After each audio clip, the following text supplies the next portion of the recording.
Thank you for joining us here at Living in Pierce County. We are so excited to have you with us. On this channel, we often go what it's like to live life right here in Pierce County. You know, we might sprinkle it a little bit from King County, but today we are going macro, and we are talking about our entire state of Washington and why it frankly might not be the best move for you. Let's get right into it.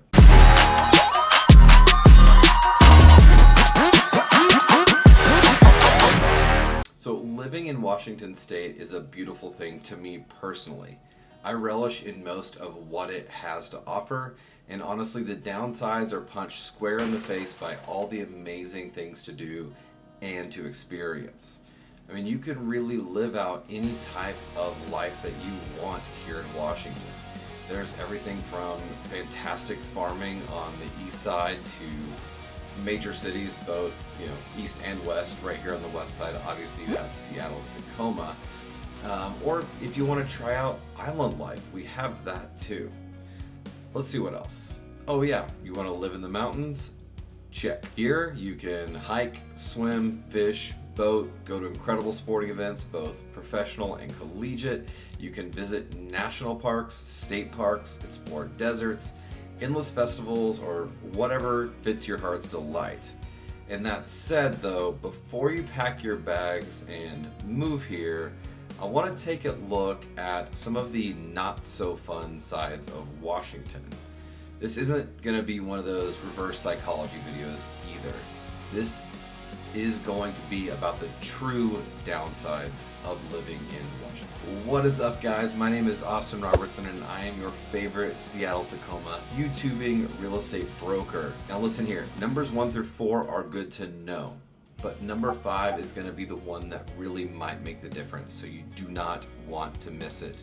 And hey, listen, if you get any value out of this video at all, please like and subscribe to our channel so you never miss another video, and it also helps our content reach those who need to see it. Alright, number 1 on my list has got to be the terrible traffic and driving conditions.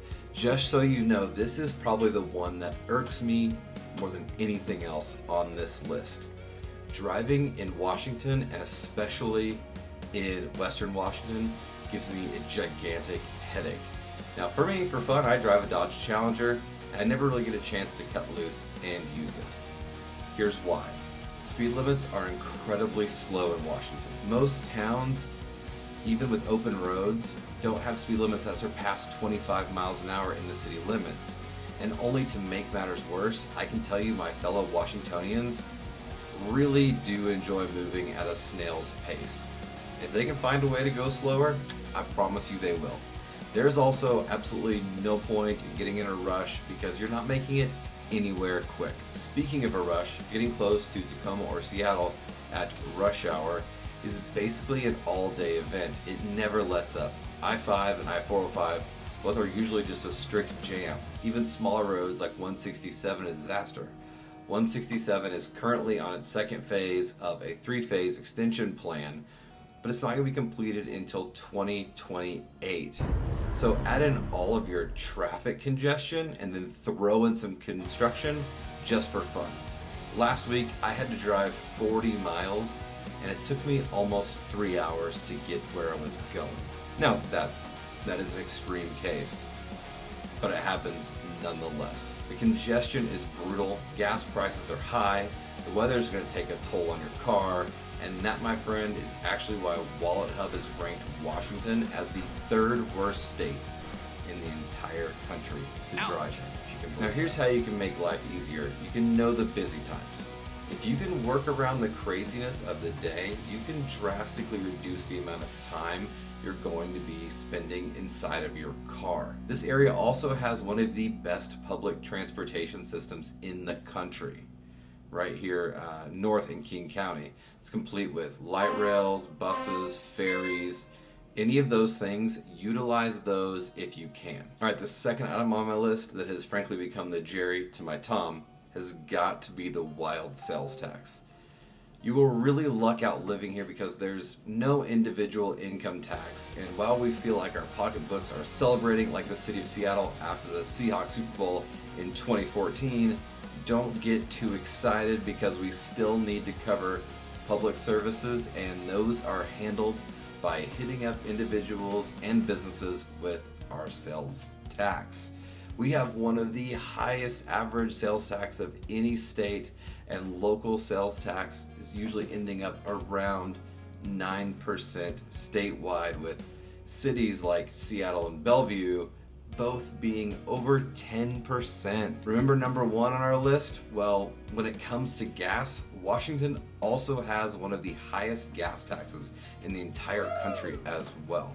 And as a real estate broker, obviously I'm going to be interested in looking at housing. Surely the real estate guy wouldn't dog on the real estate market he sells homes in, right? Wrong. In fact, the cost of purchasing a home in Washington is nuts. In fact, more metro area homes can cost up to 3 times the average price of a home in America. In fact, the average sales price of a home in King County, the county that houses Seattle, Bellevue, and others, right now still sits at over $1 million. Spokane County and Pierce County are both in the mid $500,000 to $600,000 range, which is a big difference from the roughly $350,000 average price point in America. Buying a home here can feel very overwhelming, especially if you're from out of the area and moving here. Chances are your income is not as high as it will be here. Now, luckily, most of the time lenders can work with you to help you squash that issue. If you're kind of feeling lost about buying a home here, you can just shoot me a call, text, or email. My information is all in that description box right down there below to help you out. And that said, renting isn't much better. I have a few YouTube videos discussing the troubles that our communities are facing and suffering when it comes to rent. Here's what I can tell you. You better just plan for some sticker shock. It's gonna hurt. The greater Seattle-Tacoma area the last month saw an average family rent of about $2,800. And if you're thinking I'm gonna go to Seattle or maybe Bellevue specifically, guarantee you're going over $3,000. Not only that, but rental companies here are a lot more strict than I have ever experienced in other states. Washington here, it's a very tenant-friendly area, and that can sometimes make landlords a lot more cautious. So be expecting to make about 3 times the amount needed for rent, and also for them to run and highly scrutinize your credit. Right now we're seeing some people whose rent has climbed so high that buying a condo or even maybe a small home is about the equivalent. I'm going to put that video and that card up here so you can check out that video if you want to. One that is becoming more increasingly awful and more regular around here is going to be wildfires. I'm a retired firefighter, and I hate to see wildfires and all the terrible things that happen to families because of them. If you haven't checked out the Netflix series, it's called Fire Chasers, I highly recommend you give it a watch. While the fires in the series there are actually set in California, they are reminiscent of what you can expect to be experiencing here. This last summer we had homes that were actually threatened. People lived in fear for several days. We had literally the worst air quality in the entire world. The smoke, it destroyed our visibility, frankly made it unsafe for children to play outside, and created an unreal stress on so many. I mean, think about this. Imagine getting a call saying that you need to evacuate your home because of the impending doom from a fire. Now, that is scary. Luckily, most of us just deal with the inconvenience of smoke and all the crummy stuff that comes with it. But with the big coastal winds and the long dry months, I don't see something like this changing in Washington really anytime soon. Alright, the last thing is going to be the weather. Now, I didn't say rain, I didn't say cloudy days. I think our weather is overall something viewed as a negative by many, and it does rain a lot here. I'm gonna give you that, especially on the western side of the state. People often think of the Seattle area, being the rain city, but actually it doesn't even rain as much in Seattle as it does in places like New York, Miami, or Chicago. Sequim is ranked as one of the rainiest towns in the country here in Washington, and it does get a wild 143 inches of rain a year. As someone who works hand in hand with people every single day, I think it's an issue of the cloud coverage, and that's kind of where the bigger problem begins. See, when you have extended periods of cloudy weather and a lack of sun, people do tend to feel depressed. This is something you should consider for you and your family. Have an actual conversation about it, all right?